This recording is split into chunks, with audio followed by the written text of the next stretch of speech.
my lovelies, welcome back to the Rabbit and Red Lounge.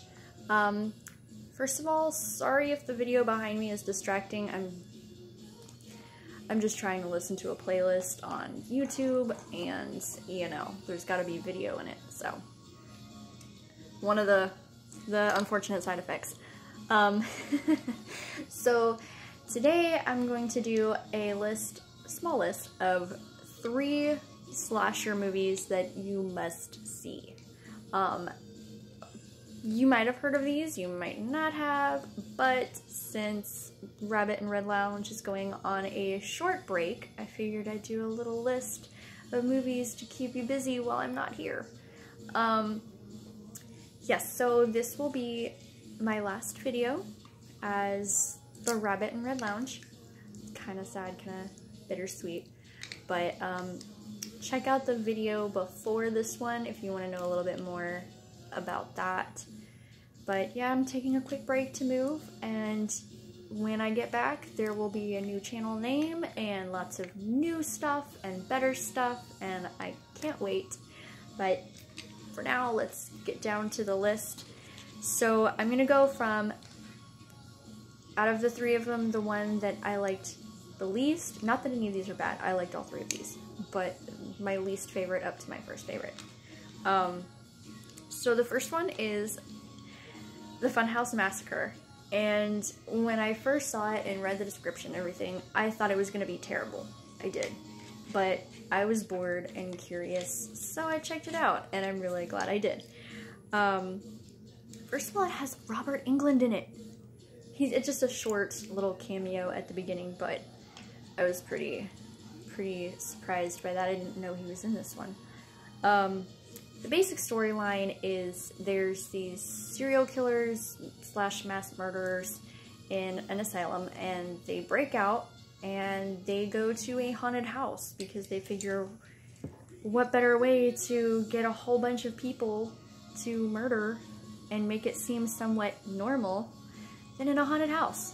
So they go and they take over the haunted house and pose as characters, and madness ensues, and we follow one group of friends throughout the whole haunted house, and they have to try to defeat these weirdos and keep them from killing everybody in the town. So this movie, I have somewhat mixed emotions about it. It is a good movie, and it's definitely worth a watch. But the actors are bad. They are. It's weird because it's bad acting and a bad script, but with amazing, well, I don't know if I'd say amazing, but really good scenery, story, and effects. The story of it, I love the idea of the mass murderers going into a haunted house and killing people, and everybody thinks it's normal. They think it's all part of the haunted house. They don't realize that those are actual people being killed. It's a really good story. And like I said, lots of gore. There's good gore in here, and on-screen kills and guts being pulled out, and the scenery is good. I love the haunted house that they're in. I do. I would love to go to this haunted house. But like I said, the acting is bad and the script is kind of bad. There's wigs in this movie too, and I'm really weird when it comes to wigs. I can tell when somebody's wearing one, and I don't like it. There are quite a few bad wigs in this movie, so if that bothers you, just be prepared. It got a 3.5 out of 10 on IMDb, a 64% on Rotten Tomatoes, and I'm rating this one a 2.5 out of 5. Like I said, it's mixed emotions on this one, but it's definitely worth a watch and checking it out. And it's a fun, terrible movie. The next one on my list is The Prowler, and this one came out in 1981, but I have never heard of it until now. I found it up on Hulu. It has big Friday the 13th vibes, guys. If you love Friday the 13th, you'll like this one. It starts back in the 40s during World War I. Actually, I think it was like more towards the World War I. Ooh, World War II. Sorry, guys. I've been out in the heat today. So my brain it might still be a little fried. It starts towards the end of World War II. And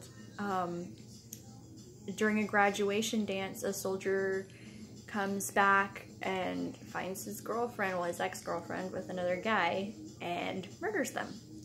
And apparently, what was it, 35 years? There was 35 years between that graduation party and the college's next graduation party.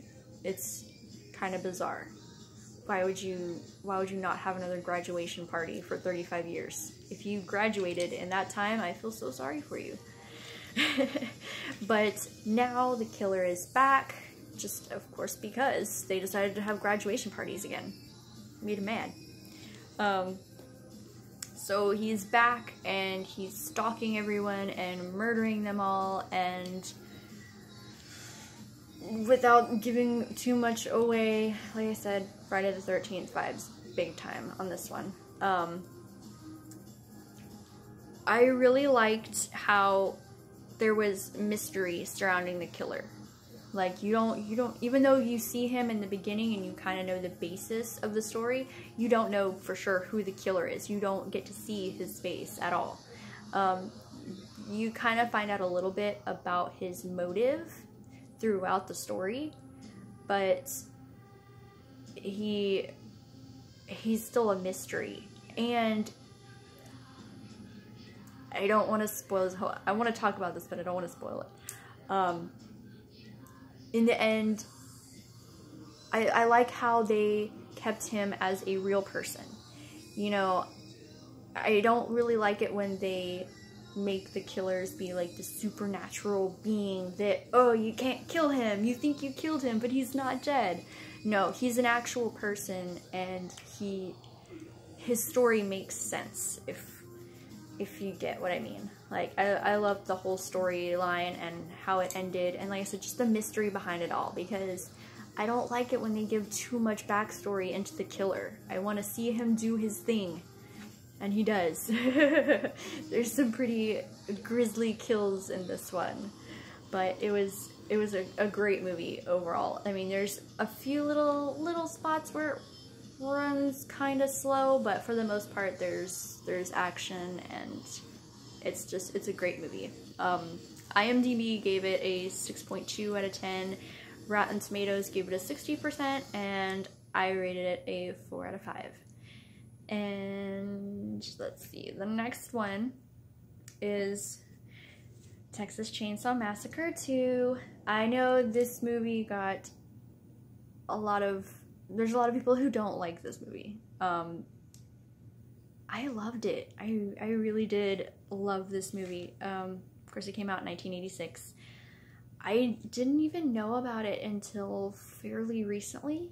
I guess because it wasn't very popular. I never heard much or anything about it until I just came across it on Hulu one day. But it's really the continuation of the first Texas Chainsaw Massacre. It's got the same family. You got the Sawyer family in it. I believe it was the uncle of a couple of the kids that were murdered. He's it doesn't work. He's not a sheriff. I don't know. He is a detective or something. I don't think it really explains. But he's trying to track down the Sawyers and kill them. And they're still out there doing their thing. They're entering chili cook-offs with human meat, and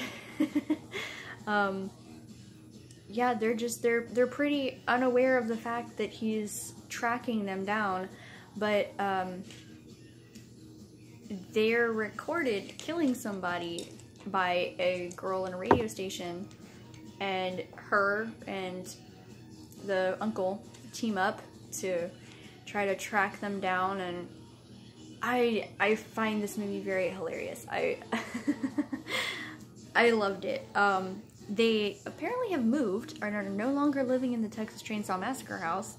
They now live in and underground a amusement park, I'm guessing is what this is supposed to be. It's like Texas Battleground something. It was, yeah, Texas Battleground is what it was called. I'm guessing it's an amusement park, but it seems like they've lived there a long time, so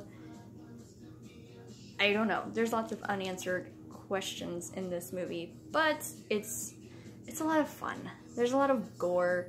There's a lot of Leatherface chasing people with his chainsaw. The uncle gets chainsaws. I mean, it's pretty great. I loved the scenery in this movie. Especially the radio station part was really cool. It was just so much fun. But the underground part of the amusement park is amazing. There's lights everywhere and bones everywhere, and there's tunnels, and they have this big old dining room set in there, and of course Grandpa is there, and I guess Grandma, great-grandma, I don't know, she's like mummified. But there's just so much stuff in there, and there's so much to look at, and it really is a fun movie. And if you can actually sit down and watch it and just appreciate it for what it is, I mean, no, it's not better than the original. There's not, you can't get better than the original, but it's a more fun, laughable version. I mean, not to spoil too much, but somebody gets a chainsaw up their ass. It's fun. But yeah, and that one got mixed ratings too. That one, it's got a 5.6 out of 10 on IMDb. It got a 43% on Rotten Tomatoes. I, of course, gave it a 5 out of 5, but, you know, I like trashy horror movies. It's kind of my weak spot. That and awesome creature movies. Those are my weak spots. But yeah, I definitely hope that y'all go and check out these movies, and I hope you love them. Even if you don't, comment below and let me know what you think of them. Have you seen them before? If not, go watch them and then tell me what you think, because I like to know your opinions on horror movies. It makes it fun. Yeah, that's it for this video, guys. Last video is Rabbit and Red Lounge. Again, thank you so much for all your continued support and for watching my videos and for sticking with me even when my videos haven't always been the best quality. I try, guys, I do. But yeah, thank you so much, and like I said, I'll be gone for a little while, probably about a month or so, but don't worry, I'm not going to abandon you forever. I will be back with new and better things. So until next time, guys, love you all. Thank you so much. Catch you next time.